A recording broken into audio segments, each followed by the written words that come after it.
being here, and also appreciate seeing that you're willing to tackle the immigration issue as well. My question for you is, how does letting each state come up with immigration rules leading to possibly 20, 30, even 50 different sets of laws, how does that solve the problem versus just push it from one state to another?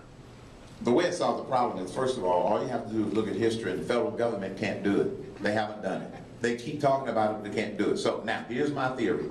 You have an organization out there called ALEC, American Legislative Exchange Council. I have spoken at ALEC. It's made up of elected state representatives and senators from all of the 50 states. They talk about how to do stuff consistently.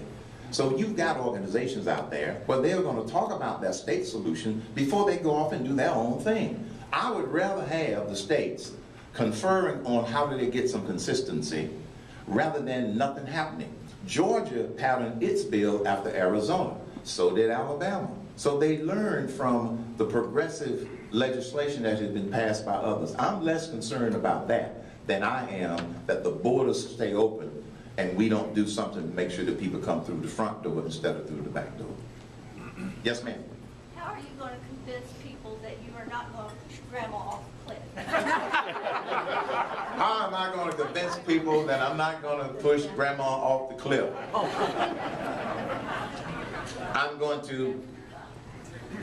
There are organizations out there that use what we call independent expenditure, which means that we can't confer with them, but that they are going to put together a counter campaign to show grandma is not being pushed off the cliff, because you're absolutely right.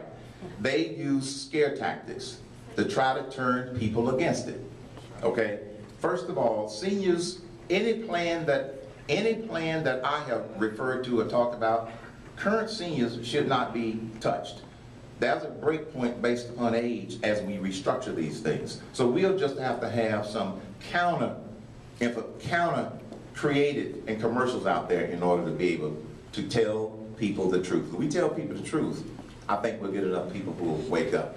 Well, this is a sign, y'all. Let me tell you what the sign is, and that is that my time is up, but let me close with this.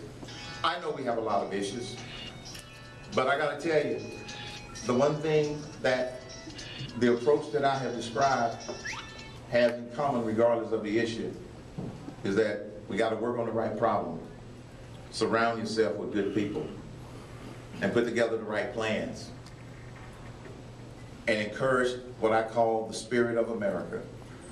That's what founded this nation. That's what has kept us together through all of these 235 years. And I believe that it is the spirit of America that is going to help us take this nation back. When I was speaking with Governor Daniels today, I said, when is your term up? He said, oh, the end of next year. I said, oh. I